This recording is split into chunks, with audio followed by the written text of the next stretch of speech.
Hello, and welcome to Crypto News. Today is August 17th, 2025, and the top cryptocurrency news is as follows. We will also go to the Norwegian Sovereign Wealth Fund, which is growing in 2025. Its specific growth is 192% in the last year. This investment fund has indirect exposure to 7,161 Bitcoin through its investment portfolio, which includes the company's Strategy, Metaplanet, and Coinbase. By investing in these companies, it has indirect access to these BTC. According to our chart, we can see that in 2024, it had exposure to 2,446 BTC, while now its indirect exposure is 7,161 BTC. Moving on, we will also mention a Swiss bank that is very supportive of SUI. Specifically, we are talking about the Swiss bank Sygnum, which will now offer institutional custody, spot and derivatives trading for SUI, alongside the upcoming staking and Lombard loans backed by SUI. So SUI has a good relationship with the bank, and this is something we will see more and more banks doing. Moving on to our ETFs, we will refer to the Spot Bitcoin ETF, which despite BlackRock's efforts on August 15th, 2025, has outflows of $14 million. The same picture is observed in the Ethereum ETF, which has outflows of $59 million.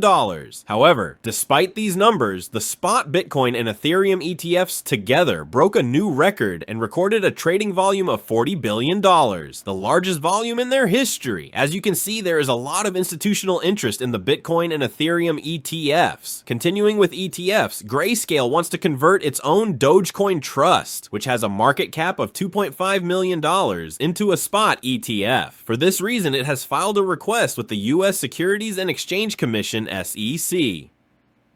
From our ETFs, we will move on to those who are buying Ethereum, starting with Bitmine, which bought $470 million worth of Ethereum. At the same time, in the last 4 days, a whale created 3 wallets and accumulated $412 million in Ethereum. So many players are buying Ethereum at this time. From those who are buying cryptocurrencies, we will move on to our exchanges, starting with Kraken, which stopped Monero deposits after the 51% attack that we have all seen in crypto news. According to an official statement from the exchange, they froze Monero deposits because they noticed that one group has more than 50% of the hash rate, which is a problem for the security of the network. However, Monero trading and withdrawals remain open to everyone. Continuing from Kraken, we will go to Tether. Tether is leading a 30 million euro investment round in Spanish cryptocurrency exchange, Bit2Me. The deal comes after Bit2Me was authorized under the EU's MiCA license. Speaking of exchanges, we will also go to a very new one called Bullish, which is a cryptocurrency exchange with very strong institutional foundations. This exchange recently held an initial public offering, IPO, and its share price exceeded $100, doubling its initial offering price. Both BlackRock and ARK Invest had expressed interest in buying up to $200 million worth of shares from this exchange, and we have officially learned that ARK Invest has invested $177 million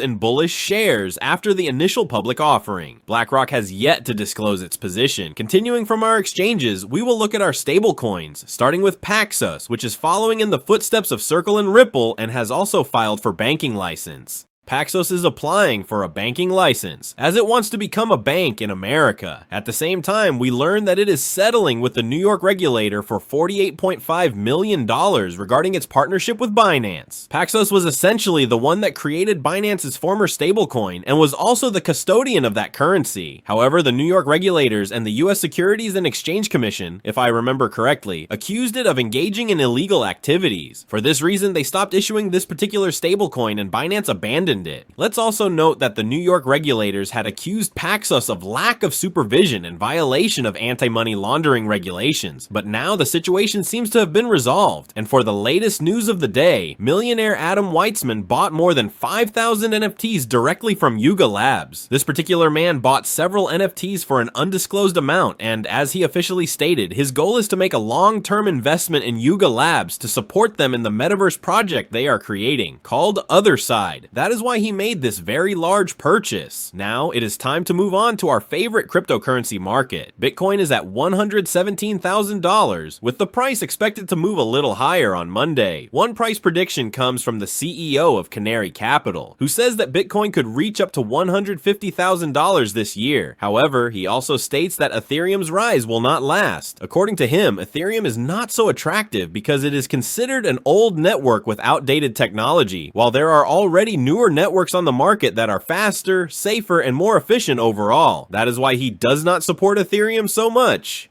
That wraps up the top news for crypto. Today is August 17th, 2025. I'd like to remind you that the content you just watched is created for educational purposes only and should not be considered as investment advice, but rather as investment opinion. Please subscribe to the channel, leave a like, and feel free to comment. Take care, everyone, and have a good day.